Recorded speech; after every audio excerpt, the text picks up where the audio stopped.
WFJA 105.5, Sanford, Pinehurst, Southern Pines. It's now time for the Recovery Boys, Lewis Finch and Macon Moy, as they spend the next hour with you discussing the issues of alcoholism and drug addiction, as well as the road to recovery. Here's Lewis and Macon. So good evening, everybody. Show number 2 for us. I'm Macon. I'm Lewis. And we're the Recovery Boys. So we wanted to thank everybody. We had a lot of great feedback from last week. Just a little bit of housekeeping at the start of the show. If you want to listen to us online, you can go to www.wfjawgpradio.com. By next week, Lewis gave me a great reminder. Next week, there will be a link at our website, therecoveryboys.com, and you'll be able to go to that site and go straight to a link that will allow you to stream the show. So, Lewis, how you doing? I'm doing great. I do have, you asked about feedback from last week. I'd like to know, how do you felt it went? I thought it was good. You know, the hour went by awful quick. Thomas is such a professional. His commentary and his story is just so easy to listen to. I think we could have let him talk for another 20 minutes and eaten up most of the show for us, but I thought it was good. I think what we're trying to accomplish is to give people all different kinds of information about the recovery process, and certainly Thomas presented us with a great story of somebody who had everything, lost everything, and is living very happily today in recovery. Well, and one thing I wanted to point out, if it isn't obvious by this point, it will be once we get into the program. This is not scripted. That's right. This is the most unscripted thing I do all day. Yeah. So later on this afternoon, I decided to sit down in front of the computer and do what we call show prep. I had my former life, I was in the radio business, and I was associated with the John Boy and Billy Show. I think we talked about it last week. And we had a producer, Randy, and his whole responsibility was show prep, and he'd spend the entire week putting together a sheet that allowed the guys, to have some talking points. Because what we want to be able to do is start with some talking points, and then it just kind of evolves into whatever it evolves to. I mean, we both know about recovery. We both live in recovery. And so we don't want to read a script. We don't want to be held back. I mean, we're both going to think of things tonight that we didn't even have any idea were going to come out of our mouth until we say it. But I think that's what makes the show great, or that's what can make the show great. And, I think that we all, especially you and I, will learn things about each other and about the recovery business. I mean, that's kind of, we're doing this for people who listen. Hopefully we can provide information and, help somebody into recovery. But we're also in recovery ourselves. And so this is an extension of our own program. Well, and I was going to ask, we've got some phone numbers here for folks to call in, but have we set up a call-in protocol yet? This is OJT, guys. We're just figuring this out as we go along. There is a number if you want to call us and ask us a question or tell us a story or just see how we're doing. You can call us at 866-465-3110. That's a toll-free number. And if you're local, you can call us at 919-774-4653. And so, Lewis, I called you earlier in the week and we talked about topic. There's many phases of addiction and recovery, and tonight's topic is the intervention. Yes. The beginning of the recovery process. And so I'm very excited about our guest tonight. Somebody that Lewis has a relationship with and that Lewis has reached out to, and I'll let Lewis introduce him when he comes on. But the intervention is one of those things that people have heard about. Maybe you've been fortunate enough or unfortunate enough to have been through an intervention process. I was thinking about our own stories. Lewis, do you remember, were you part of an intervention? Oh, yes. Mine was more of a legal intervention. Well, I got my second DWI in 90 days. And at that point, in fact, I made the comment to you earlier that I must be allergic to alcohol because every time I drink, I break out in handcuffs. And that's kind of the point of this. That's the teaching that I needed to get me into the mindset to actually go into treatment. Well, for me, I can't tell you how many times I had people might weigh in on my habit. I was a high volume drinker, as we discussed last week. Nobody had any idea that I was also addicted to opiates, but my drinking was certainly problematic. But I had a lot of people who would say, maybe you should think about how much you're drinking, and I'd always agree with them, and I'd always say, well, I'll work on that. Never did. My intervention actually came through, I guess you could say God intervened on me. Ended up in the hospital from serious organ failure from chronic alcohol use. So there's a lot of different ways. But tonight, our guest actually does this for a living. And we're going to find an awful lot about the intervention process.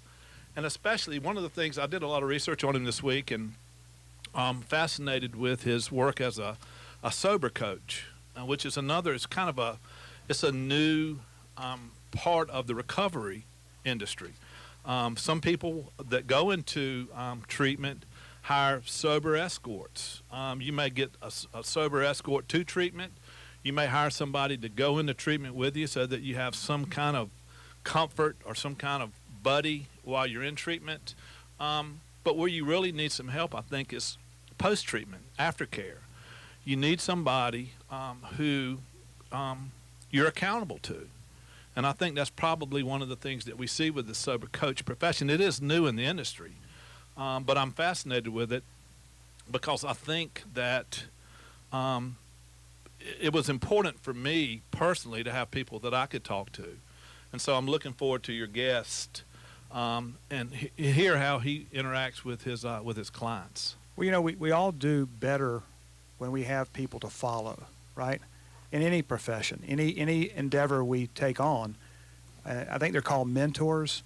Well, it's interesting, in the world of recovery and in the treatment component of that, there have been a number of people like recovery coaches, recovery escorts, sober escorts who kind of popped up as the need has arisen. As a result, one of the services that our company performs are interventions, and we're going to talk to Bob about that, who's our guest, a little bit later. But once we are successful with the intervention, to your point, we never let the family or a friend escort them to treatment, and the reason is very simple. They are unaccustomed to the addict or alcoholic's behavior, and they will sometimes actually sabotage the intervention. In other words, they're ready to go to treatment, they're packed, and they're off, and they somehow have convinced this person to allow them to return to their environment. So we also utilize the sober escort as almost like an adjunct to therapy. So they are, the whole time they're with them, they're kind of telling them what to expect, what treatment's going to be like, because a large number of times it's the first time I've ever been to treatment before. Well, let me ask you this. Why don't you explain to everybody that's listening the process? Somebody has a family member, a husband or wife, a kid or whatever, and they feel like there's a problem, and they pick up the phone and they call Lewis. What's the process? Explain it to me.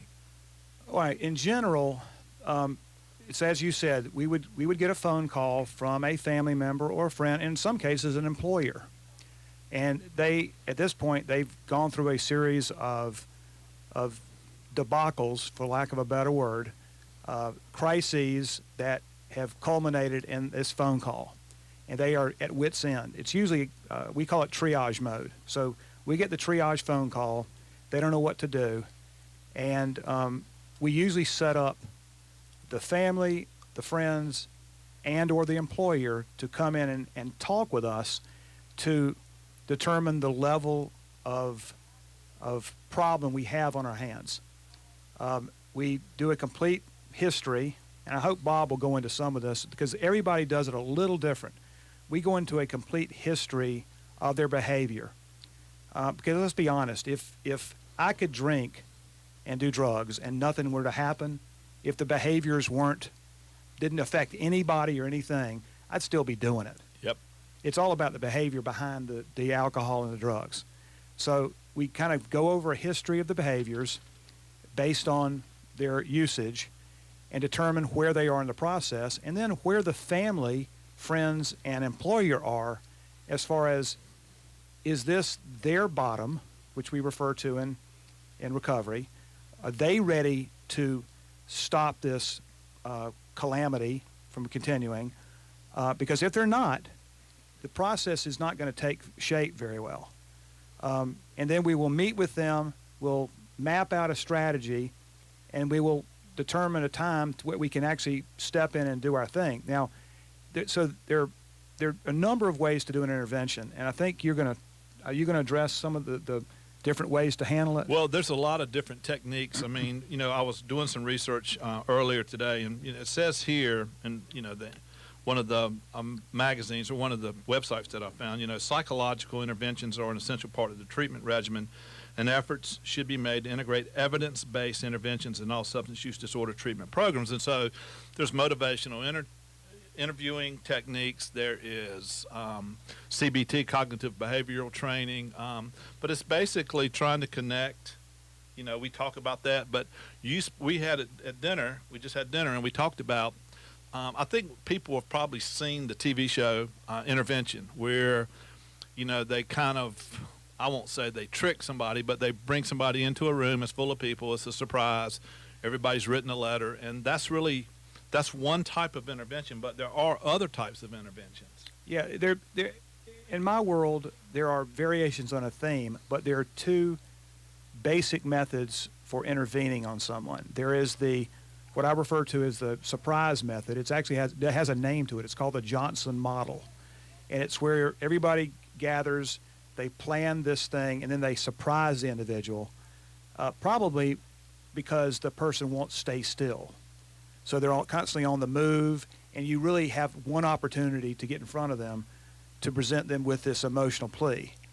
The other model is loosely called the invitational model, and that's literally where you plan the intervention, you then approach the individual of concern with the concept of coming to a meeting, a family meeting, you don't even call it an intervention, with the explicit reason of discussing their behavior as part of the family dynamic.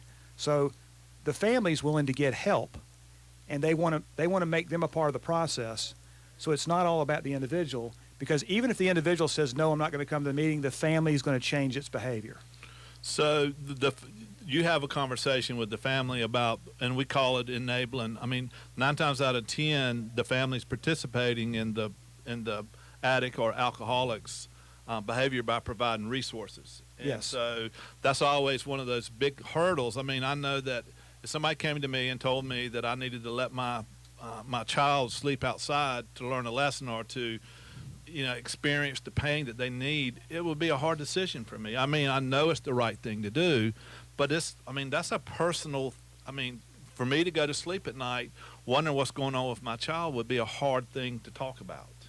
Agreed.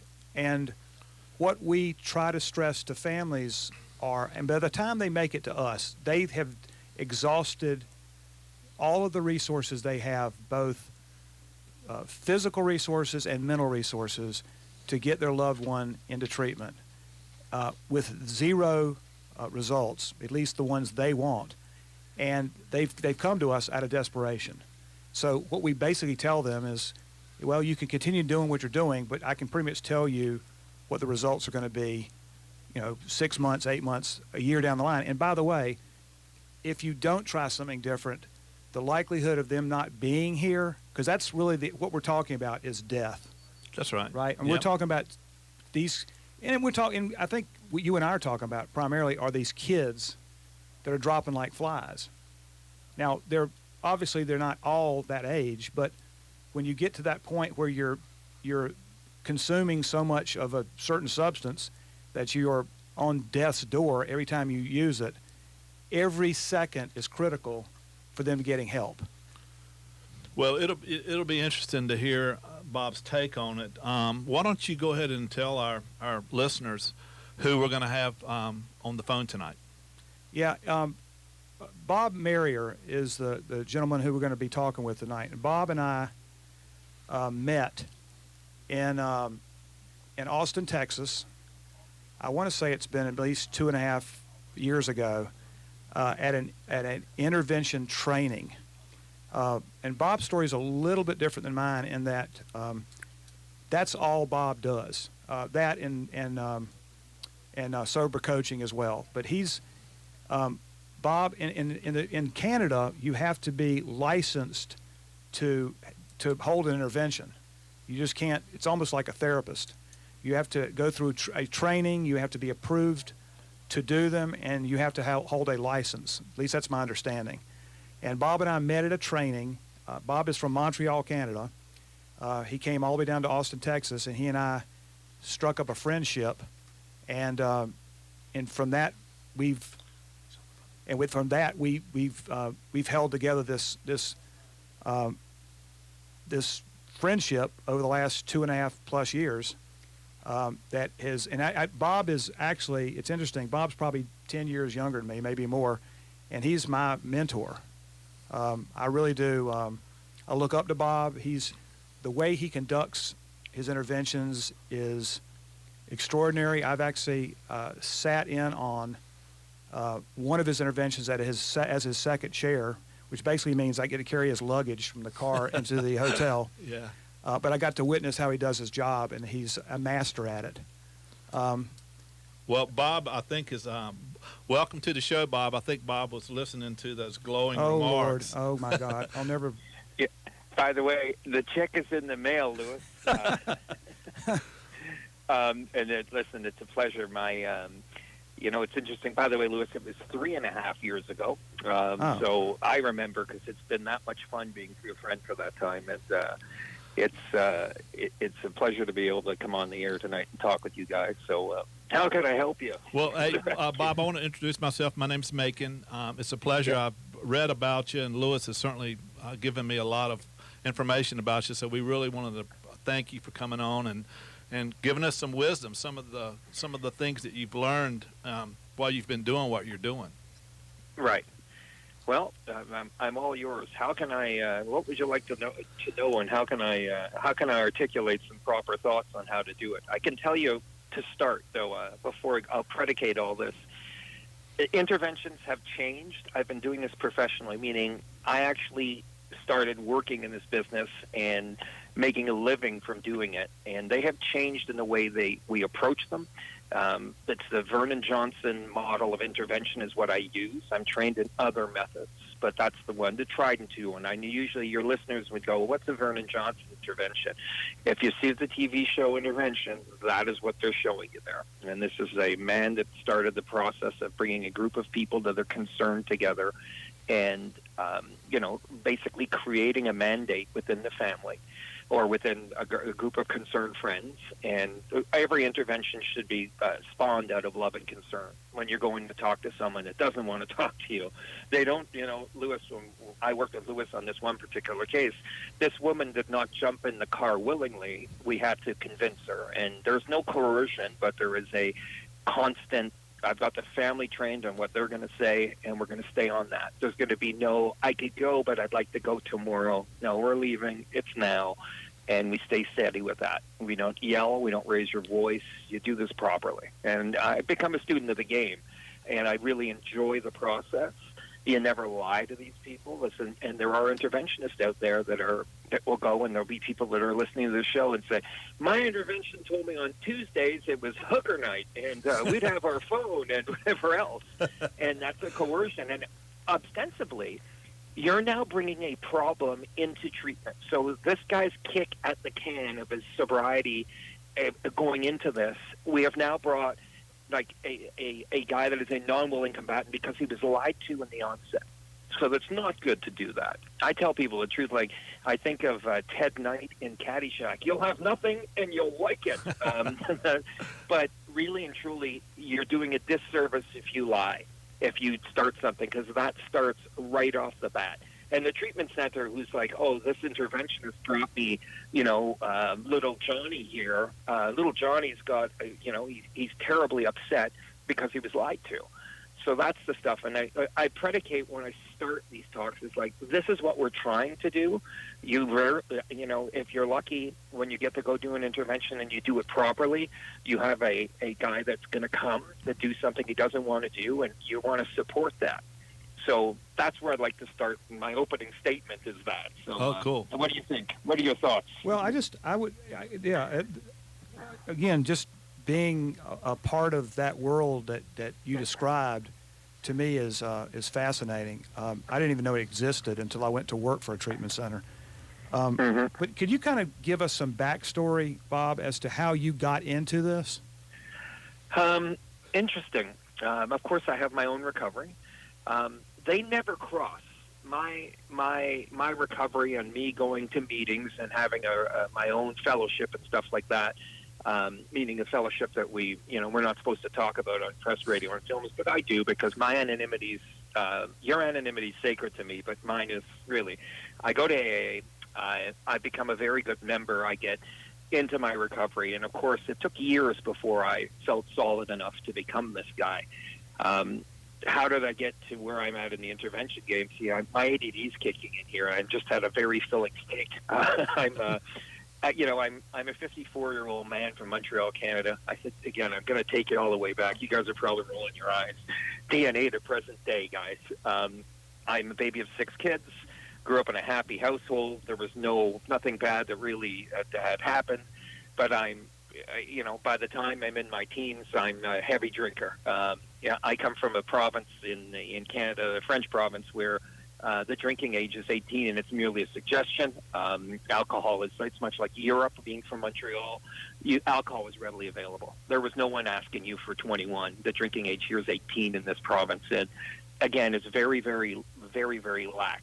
Not that created anything. If anything, I think it made it more available, and that was it. But the first time I drank, I woke up the next morning. I was missing a running shoe, and I was asleep on my front step. I was 13 years old. And, of course, I wanted to do that again, because that's what normal people do. Most people would learn from that lesson that aren't addicted and go, things I never want to do again. But I was sort of off to the races. And by the time I'm 15, so 2 years later, I'm now doing cocaine. I found that, and that is part of my repertoire. And I'm a young kid, and I've got a part-time job, and I'm working just to feed that habit. And from that came the other things, the other accoutrements that happen when you're an alcoholic and an addict at a young age is you start flunking out of school. I had gotten through high school, but university was a different story. I went to university and as an 18-year-old, and I was thrown out that first year. I passed one class. I think I went to class maybe 6 times in the first year. So I didn't do anything. I was on my parents, being sponsored by my parents at that time. And I came home and I, kind of as the baby of 6 kids, deflected it and said, it won't happen again. And this continued to happen. And it was always someone else's fault. Like, again, a good addict would be. And I could fast forward to this happened from 18 to 38. At 38 years of age, I have gone through numerous jobs and career changes, and I'm working in Hollywood, California, and I am working for a friend of mine is a well-known producer. I've got a job on his coattails, and I'm working on site on the lot, and I'm a complete mess. I'm functionally, I'm drinking every single day, and I'm using drugs every single day, and culminating in me having an overdose on January 2nd, 2004. And being in a coma for 9 days and waking up out of that. And my brothers were, remember this happened in California. My brothers who were married with children were by my bed. My parents were in their 70s when this happened. My first words out of my mouth were, it could happen to anybody. I'm like trying to deflect my way out of that. It's just, I'm a victim of circumstance once again. And from there, like I said, these were auspicious times, to say the least. I went into a detox, a detox that is no longer available. Really, a lot of places won't do this. They cold turkey you. They just give you a bit of Valium, and for 96 hours, I was mighty sick. I came out of that and was taken from the United States back to Canada. Went to a treatment center that would be shame-based. A treatment center that I would never recommend anyone go to. And I went there, and after 44 days in treatment, they threw me out because I refused to take a humility job and go work at. And then this is not. I'm not lying to you. They wanted me to go work at Dunkin' Donuts, and I said that's not going to happen. I've done everything that's asked of me here, and they said no, that's not it. If you're not following our program, you're out of here. And they threw me out. And from that point, I went to a sober living in Miami, in South Beach, and I believe that's where the magic really happened, because I was living in a structured living facility. I had to have a job then, and they sorted me out. Isn't it funny? I didn't want to work at Dunkin' Donuts, and I started having to volunteer at Meals on Wheels 4 days a week when I was there. And I was the happiest I think I'd ever been as an adult, because I was living happy, joyous, and free. None of that was all foreign to me. I didn't know what it was like to be an adult and not be riddled with anxiety. And I was just living in the moment, and I was learning it there. And it wasn't lost on me. It was like, oh, my God, this is what's happening to me. And these were good times. And from Bob, that, Bob, you bring up a really good subject that I hadn't thought of. But can you, for those people who might not be familiar with recovery and the process, can you explain to them why that sober living component is so important? Well, you can. I would say that 99% of people do very well in an acute care facility. You know, you have your days rung out for you. There's therapy in the morning. Maybe you have some togetherness, from our therapy and different types. But there's group therapy, and you do this type of setting, and it's very, very regimented. And you're coming out of the fog, if you will. I like to say that the lights are starting to go on in an otherwise dark house as you come through that. But at one point, in America, either your insurance says at 45 or 60 days, that's it, you've got to go. There's no graduation from this, but they still do these little graduation ceremonies when you leave treatment. But like, it's sort of, here, we've got you up. You've got some tools. They sort of, in my place, it was like, you can't, I can't, God can go to meetings, and that's how they sent me on my way. And it's not a knock against fellowship or anything like that, but I would have failed if I hadn't have gone to a step down to a structured living, which is what sober living was. Sober living was, this is my bed, this is my pillow, your bed needs to be made right, this is your one pillow, you have to keep this thing nice, you have to keep this place clean.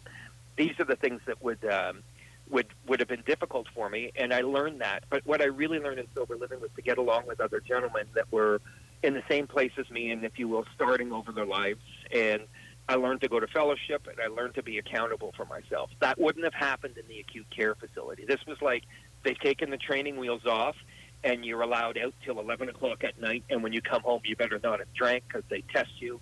There's accountability that goes along with that. But it was the most important part of my recovery. I was allowed to stay there for a period of 4 months. I stayed for 5.5, and then finally they're like, you really could leave. But I was so, I couldn't get out of treatment fast enough, and here I am in sober living, and they're throwing me out this time on a good note, saying, you are more than ready to go back into the world and integrate. So that's the difference between sober living. It's a long-winded answer. No, that's good. So you get out of sober living, you've been to treatment. It seems at the moment it's taken. Yeah. What got you into the intervention business? So I'd say 5 years into this, I get married in my recovery, and my wife and I are working. We have a business. We're marketing together. I have left the business I was once in the entertainment business, and I'm working something, and I'm successful at it. I am making a good living. I have nothing to worry about. We're moving in the right direction. And she often jokes that the cottage industry is the phone ringing and me, helping other people that are having problems, and then families. And she was like, this is what you're born to do. And I remember thinking, I wasn't that audacious to think, wow, I could do this. And I went and took a course because I thought, well, maybe I could. And I mulled it over for a good 6 to 10 months. And she signed me up to do a course to do an intervention training for a weekend. And I went down there, and I went in, and it's a friend of mine who I now work for, Hightower. He was training us, and he took me aside, and he said, you can do this for a living. You've got what it takes. And I said to him, okay, buddy, you say that to all the girls, And he said, no. He goes, I don't say that to very many people, and I think you're underestimating yourself. So this being said, so great, you're an interventionist. You've done a weekend course. You have some of the skills you've been taught how to do this and how to do it properly. So then you leave with that information. And again, this is a weighty thing. And you know this, Lewis, you're an interventionist. When you get, you're getting a case, here it is, and you come in and you better be going to school on what you're doing. You better be keenly aware that this kick at the can or this attempt might be the only attempt this person has. I take it really seriously, and I'm a guy that's cracking up all the time. I'm doing very well with not cussing tonight, I might add, but Yeah. You're excellent. I'm doing my best to, when I go in there, you realize the gravitas of our job. Like, this person is going to die. It's either pre-jackpot, I say, or post-jackpot. But either way, there's something either imminent is going to happen or it has just happened. And what happens with some families, in an intervention call, in the case of where I'm at now, the end users are my business. My business is driven by therapists. I've created a large enough name for myself and a footprint that I'm well known. But when you're starting out, it was like I was being entrusted. It was like being given here's the keys to Dad's brand new Cadillac. You better not scratch it. And by the way, you're going to have a fight in the back seat and bring someone into treatment at the same time. There can be no yelling. There can be no argument when you're doing you can have oppositional people that clearly don't want to go to treatment. But for me, I remember coming into the business and saying, like, this is a huge responsibility. And I don't think I'd ever taken anything more seriously than my own recovery, and that realizing I get an opportunity to change the trajectory of someone's life here if I do my job properly and I bring this person into treatment. Because once there's that hope in the mix, anything's going to be possible. Well, Bob, you kind of talked on this. I'm sorry to jump in here, but you reminded me of something. One of the things that you told me early on was, and I'm paraphrasing here because I cannot use the words you used. Yeah. You basically said the meek don't make it in this business, that you have to be the biggest, baddest person in the room. Yeah. Yeah. And it's not because you want to be. I can say that. Pardon? Yeah. If you go into that room and don't own it, if you go in there and they smell even the week, and Lewis, you've worked with me, I don't even blink. The eyes turn. I'm working very steadily. I come in, and usually these people are coming out of the chute at you when you're doing this event. They are on their worst behavior. They're yelling, they're screaming, they're hooping, they're hollering. All of that is coming at you very quickly.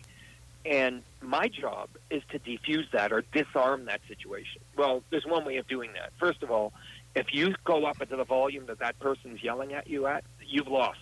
It's over. I'm calm. Listen, I don't have handcuffs. I don't have any duct tape.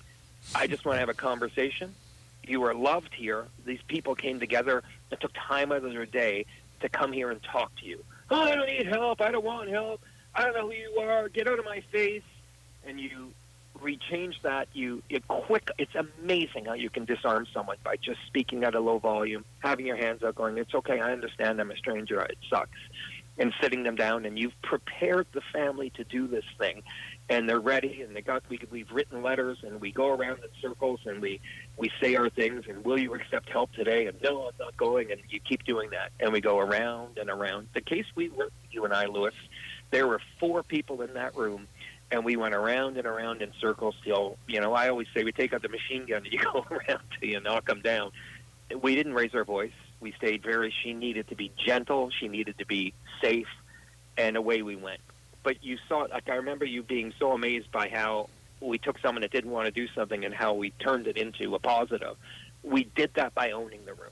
We didn't do that by going, oh, maybe she's right. She makes a good point there. Or one of the people we had working on our team, the family that brought us in this case, they had one directive. There was no kind of maybe. We spoke one language that day. Nobody had a dissenting opinion. It was this. We had our answers ready. They were yes and no. There was no kind of maybe, sort of. You were positive of everything. So they had to see that. And you can't show up there, I dress properly, I look proper, I look in someone's eyes, and I'm calm, and I do this, and people are, like, amazed. Like, you're in a tornado, and you leave there, and it's the most tranquil lake in the world. And you go, we're leaving. That's it. Thank you very much. Away we go. And we left. It was over that fast. That's how it's done. You know that. Yeah, and I tell families when we do these that once we get to the actual intervention, the hard work has already been done. The intervention process And in the majority of cases, it's the easy part. And if you would talk to that, because I know that you do a lot of work on the front end to get families prepped. It's got to be done. And when I'm 44-0 this year, Louis. You know? And I don't get easy cases. You know, they're calling me from all over the world, and I'm getting the cases where 3 people have failed. Well, there's a reason, because I spend a lot of time doing the backstory. I have to feel safe and secure in what I'm doing. And that means from the first time I get a phone call, usually by a therapist or a doctor or a lawyer or a family member that's gotten my number from one of those 3 places, then I start the case. I start building it. And what that means is their backstory, and each one has their own version of the backstory. And then you get there, and I can do this. I travel internationally. I work all over the place. Is I've extruded or extrapolated enough information from each one. Great. I have a pretty good picture of what this looks like. And then you say, I'm going to arrive in town. We're going to meet I need a couple of hours with you, and we meet. And then you get to see the players, and you get to see that. And I think it's interesting that a proper intervention done today, there is more than one person going to treatment. There's one going to treatment that day, and you better make damn sure that the family's getting help. Because this festering sore, I always say, the family's been exposed to the radiation. The radiation is the person of concern that's sick, but families are sick from being in this for so long and allowing different stuff to go. Their boundaries are all out of whack. But doing this job properly has everything to do with being able to sit them down and build this case. And I'm pretty good at what I do. I'm very good at what I do. There's a reason people think it's like, I hear about interventionists like they got a call on a Friday night and on Saturday morning they're there. I can't work properly if I'm rushed. And I hate to say it, is that sometimes I have to be in an emergency situation where I've done that. I call that the short runway. And as good as I am at my job, I know if I'm not comfortable in it, I will not execute that mandate unless I feel comfortable with doing, okay, we're strong, we're ready to go. And you're absolutely right, Louis. They usually take minutes if they're properly set up. Imagine you go in there and everyone's got their own version and they're not staying to the script and you can't control the room. It's over. Like you've functionally missed your one crack at that target. And I always say that it's gonna. Someone that says I'm not going. You'll know the moment they're going when they say, "What about if I went next week?" Now you know you have them, but you're not. We're not. As they say, you don't negotiate with a terrorist. I know I have them though, and now I'm just going to start working. It's got to be now. It's got to happen in this moment, and that's it. But it's all about the back work. If I didn't know that, 3 years ago he attempted to go to treatment. He said he'd go, and he didn't know. I would maybe get caught in and say, let's give the benefit of the doubt to the biggest liar in the room. Let's say he's going to this time somehow change. Maybe he's just going to say whatever he needs to say to get these people out of that room and to get on with his life. Those are things that you have to be really, cognizant of. Because, have you ever met an alcoholic or an addict that didn't lie? No. Didn't push their own narrative? And, they all have their narrative, and everyone in that room has a narrative. And I am speaking to getting help today. Getting someone into treatment today. And then hopefully, as I said, the intervention when I used to work was it, away we go. Now it became much more about the family. Okay, once we've got Junior in his treatment center, what are you guys going to do? And it's not about going to one Al-Anon meeting and their responsibility's over. It's about really working with them. And there's usually one that's most codependent to the person that you can get them and say, look, he needs therapy. There's so many therapists that are specialized in addiction services. I think it's important to tell people that. I tell families all the time, they say, well, Junior's been going to a therapist for 4 years. And I go, yeah. Tell me, is this an addiction therapist? No, a family therapist. A general psychologist. And I usually say, you all bring your car to a Chinese restaurant to get repaired? Because I don't. And the light goes on. They're like, oh. Because as soon as you sit in front of a proper addiction therapist, is the person of concern or a family, he's not going to pussyfoot around the air. He's going to say, without an acute care facility, you're putting a Band-Aid on a gunshot wound, and you're going to just do this. So you want to do it right, or do you want to try this his way a multitude of times before you realize we've wasted a ton of money, we haven't moved the ball an inch, and, it's not changing. Drastic change, drastic measures, but you need to be prepared to do those things.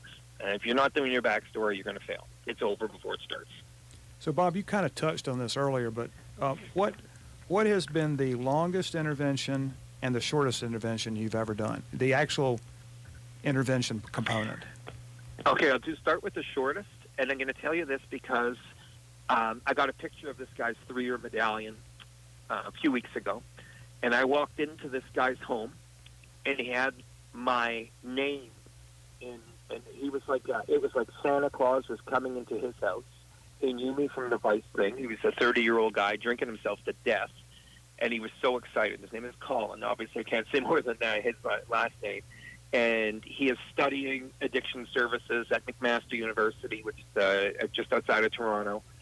Complete turnaround in his life. But he was actually waiting for me, and it was like, you got Bob Marriott. It was like, and I was working that case with a big, tough guy that I work with. I never work a case alone. I've always got someone with me.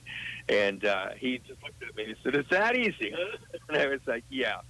And then that would have been the one time that's happened that was that easy. Sometimes they go over very quickly because when you're doing the backstory and you're doing the back and you realize this person needs me to come here and do this, and they're actually anticipating, yeah, I can't do this anymore, I need the help. And then there's the dug in, fully acrimonious, absolutely beat down. You'll go 4 or 5 hours, and I'll say, because I'm not one of these interventionists, goes, I took a pretty good swing at that, and I'm pretty confident he's not going. I stay places for days. My success rate is the way it is because I don't give up. I'll tell a family, we're done for today. We can't get anything more out of this. But I'm going to come back tomorrow, and I tell them, I'm going to be back to see you tomorrow. Yeah, whatever. Get the hell out of my house. Okay, that's fine. Never yell. And I leave, and I go get a strategy back to it, and I go back the next day. By day 3, usually, the longest I've done is been in the city for 4 days. In this particular case, why I stayed so long was that he was injecting heroin and whatever else. The young people today will inject anything into their veins. It's very frightening. And I knew the mother was terrified. And I kind of feel that. I always look at I could get misty telling you this. Both my parents got to see me. My dad I was 9 years sober. My mom, I was 14 years sober. They got to see me change my life. And I think they had written me off multitude of times. My mom never did. But I see mothers that are distressed, and I think this is what really helps me in my job is that I feel them. I was like, this poor woman has raised this child, and this is what's happened, and she can't comprehend we are where we are. A mother's love to me, to their children, is a big, big thing for me to really work harder and to stay at it and to stay calm. I can't tell you how many times people have said, we wish we had called you first, because this is a different experience, because they've had people come there. I've heard from people, like I've had interventionists that go and take a crack at them for an hour and a half, charge $5,000 and leave. Say, well, he's not ready yet. Wait till he hits bottom, and they drive off. You know me, Louis. That's not how I work. I think it's disgusting if you do that, and I think you're not very good at your job. And you should be ashamed of yourself if that's the thing. These people are in a desperate time, and people ask me, well, how do you know that's going to happen? Listen, by the time I've done that backstory and I've had those phone calls, I've often told people, you guys aren't ready to do this. You're going to have to be ready in a little bit of time, unless you're willing to follow what I say here. And that's still not the gold standard to say, oh, they're going to go. But you better damn well make sure you've done your homework and done it right, or else you're going to get your ass handed to you in that room. So and that's not a good thing to be. Before you got on, Bob, I made a comment, and you touched on that, where I think that the dynamic has changed out there in the world of addiction. That the reason we have to do these things, and you've alluded to it, is that the end result is death, a lot quicker than it used to be, with all the drugs they're playing around with. And I think Macon had a question in that regard. Yeah, Bob, one of the things that I was interested, I read a lot about you and your success rate and all the different things that are out there about you, but I was hoping maybe you could speak to the trends you see in the business, and especially maybe address the role of a recovery coach. I mean, aftercare is so important. I mean, you get the guys to treatment, but as you said, that's just a start. Getting them through treatment and then keeping them sober is where all the work happens. What are you seeing out there in the sober coach, recovery coach world? What are those trends? What does that look like these days? It's so much more important. We used to treat people and they go like, again, Junior did amazing, 60 days. We graduated in it. He had all the tools. But we've sent Junior back to his same environment, So it would be like taking it, let's say there was radiation in your front yard, which was the spoiled family dynamic, and the tree was dying. And we take that tree out, we bring it to the best, most fertile soil, and it gets the right sunlight, it gets the right love, it gets everything. And that tree takes, it starts to take life again. Leaves are brighter, everything's happening. But we dig that thing back up and we bring it back to the poisonous soil, which is their home. And that's usually where people go wrong. Oh, there was success rates. When I hear people, the treatment, nothing works, didn't happen. Well, let's see what happened here. So he came home. Daddy's still drinking a fifth of scotch a day in front of him, still acrimonious, hasn't done any work on himself. And, didn't they fix you there? And that type of conversation. So there's a lot of, again, animosity. If it's been a large amount of money, they're like, oh, you're great, you've put us in the poorhouse. And you have someone that's going to rely on a fellowship that is a fellowship. AA is not group therapy, it's a fellowship. It's fantastic for you. It's amazing for you. You need to have it. But let's face it, in this day and age, people have had different types of traumas. We're dealing with stuff that is much more important. But again, it's where it comes home to. So for me, sober living is a big component, but having a companion when you come home, even if it's only for a week, that can come home and say, here's what I can see. Like the companion will say, this will trigger you, this will trigger you. And he can set the table with the family saying, we're going to need to work on these things in our communication skills.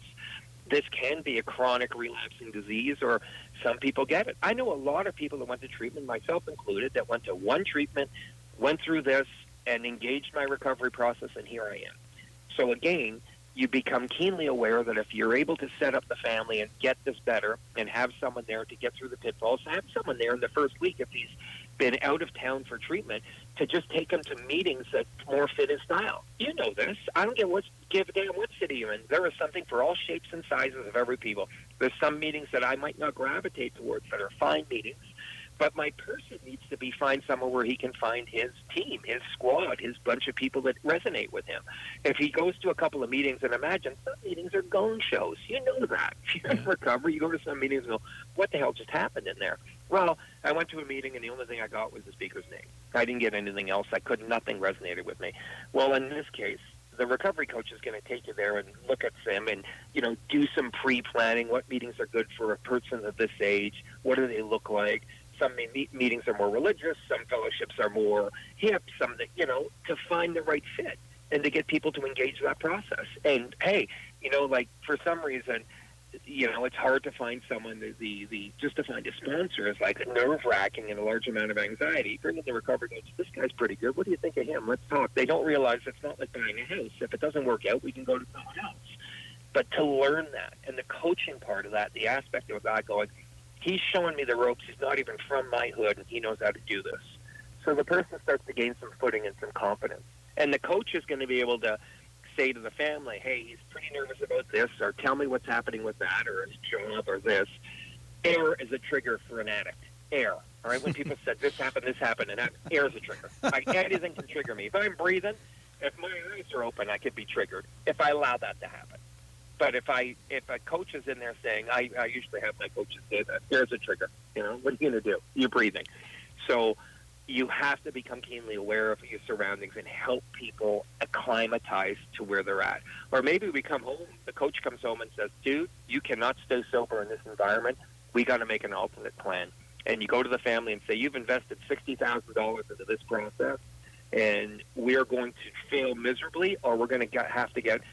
In America, there's sober livings everywhere. Just a place for a period of time where you can be safe and you can be around other people that are going through the same trials and tribulations. It's amazing to me that we do that. Also, I'm a big proponent of losing the SoberLink device if it's an alcoholic, so we can keep some. It's amazing how many people are proud. Yep, blew this morning at 9 a.m., blew at 9 p.m., everything's good. Moving along, doing that, and accountability. The sobriety coach is that accountability, but there's other ways of doing this. Or when we send people home, to think that the responsibility is solely there. Is there an outpatient clinic that we can start there at least 2 days a week and go to a proper place where there is group therapy going on? We can fix this. We can plan, like the case management and the sober companion can be very easily done. It's not crazy expensive. I'm going to put a shout out to, there's a place in Greenwood, South Carolina, called the Oaks Center. I don't know if you know this place. $1,500 for 4 months. It's run by Brian Reddy and a guy named Robert Brunelli. These amazing place that are helping a lot of people, and it's really peer-to-peer driven. But they're teaching young men how to become responsible, upright, tax-paying. It's amazing what they're doing there. So there's no responsibility. There's somewhere to fit every client if you know who you're dealing with, if you know your audience. If there's no money or no nothing, I can help people. And I'm not the only one that can help them. There's a lot of people that do this job, take it seriously, and do it well. And that's the mission. The mission is to get people to change the trajectory. I had dinner last night with 3 people that are working in this business and 3 people that I got sober. I helped them into their recovery. I can't get anyone sober. I can only help them into that. I got to digress on what I said.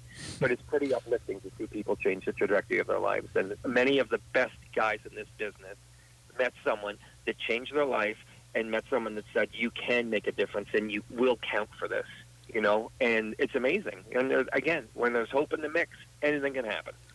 So, Bob, I got one more question for you because we're getting close to time up. One of the things that obviously that you're known for are the clientele you keep. and I don't want you to disclose, but can you possibly give us an idea of one of your most interesting situations that you can recall, and possibly a typical client of you? Nowadays, one of my biggest feeders is the biggest law firm, one of the biggest corporate law firms in the world, and I get a lot of guys in the financial world, and again, without disclosing, the most well-known cases, I'm not disclosing anything, is that it's well-known for, it became public knowledge, was the former mayor of Toronto, Rob Ford. There's a movie coming out on his with Damian Lewis coming out in spring of next year. But my clientele is pretty specialized now. By the time I get to some of these things, and that doesn't mean I don't do cases that are just some little kid next door, but my clientele has become very, well-heeled businessmen that need absolute discretion in what they do. I also work in the entertainment field, again, people that need different types of treatment, some treatment that they can't go to a place. There's a lot of myself and a lot of guys that do with my business.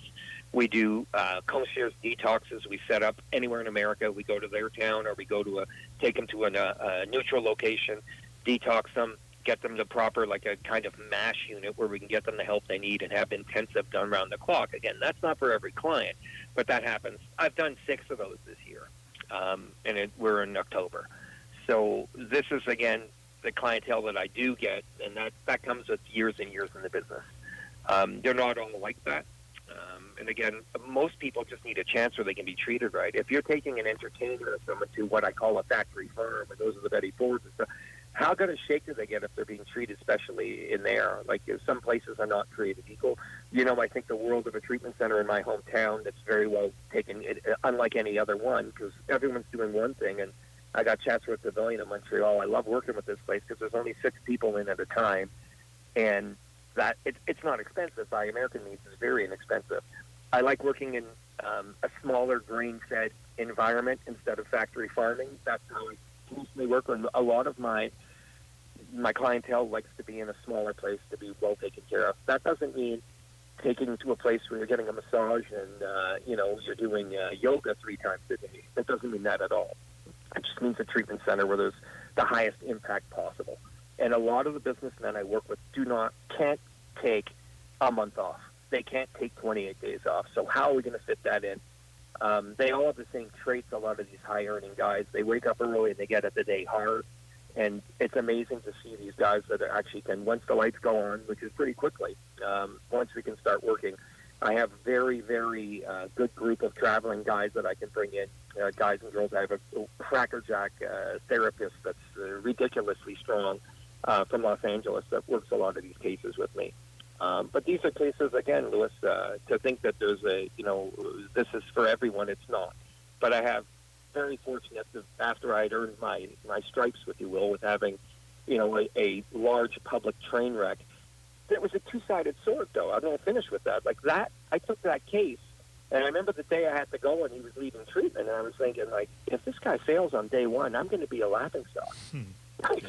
there was no guarantee that I could get this guy to buy in or anything. And in this case, it worked.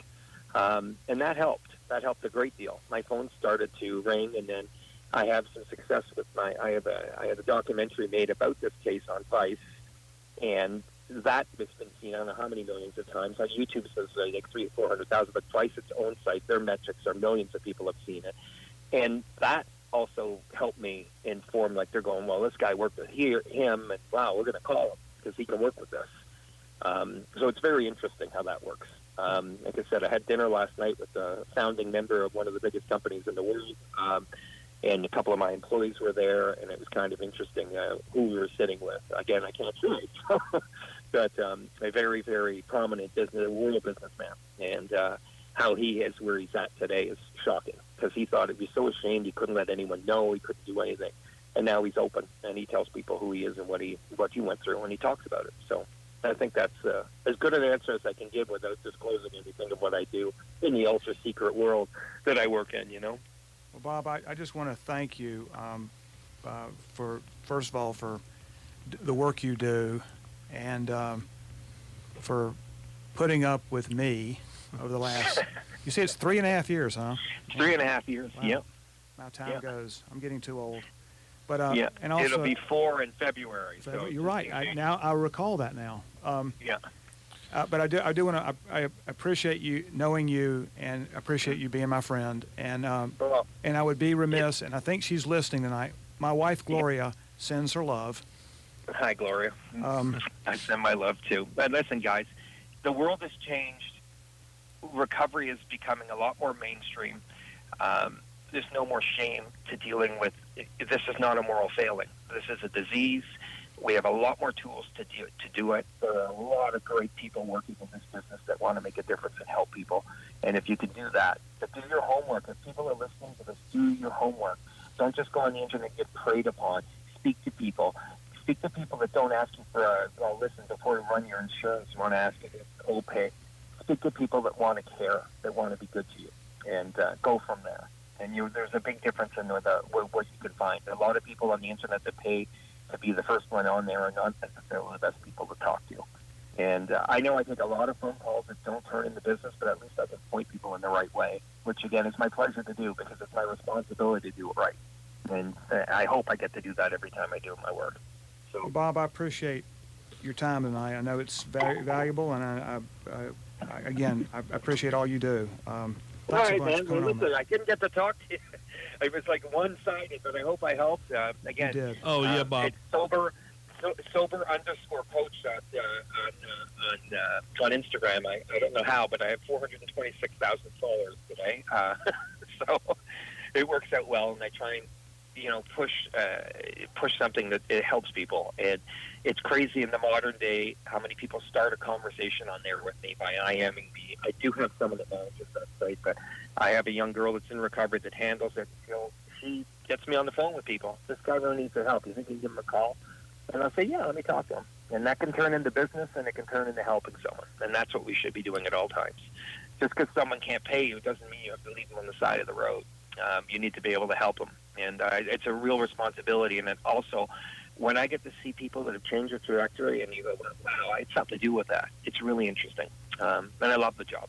Love what I do. Well, Bob Marrier, we appreciate all you do, and thanks for being our guest tonight on the All Recovery the best, Boys. guys. Anytime. Okay, Thanks, guys. Bob. Talk Thanks to you later. very much. Bye-bye. Yeah. So, thanks, Lewis. That was an amazing. Bob's he's obviously very accomplished. So we're almost out of time, but next week we'll be a little bit more local with our guest. We are very, very pleased and very privileged to have Dr. Jason Jerry, who is the medical director of the Behavioral Services Department of First Health, and we'll be talking about some local programs that goes on in our area here. But I certainly hope that if we have anybody who heard something tonight and they have an interest in finding out if they have somebody who needs some help, you can go to our website. There are places there where you can ask us questions. You can send Lewis an email or send me an email. And, one of the things we want to be able to do is to address people, not just people who can afford it, but people who can't afford it. I mean, we want to become a resource for people out there listening. Yeah, exactly. In fact, again, it's www.therecoveryboys.com, www.therecoveryboys.com. We'll try to post as much stuff on that website as we can. And this show will be up probably by tomorrow if you want to listen to it again. So thanks for joining us tonight, and we see you next week. You've been listening to The Recovery Boys on WFJA. Visit the Recovery Boys website at therecoveryboys.com. We thank you for listening to The Recovery Boys.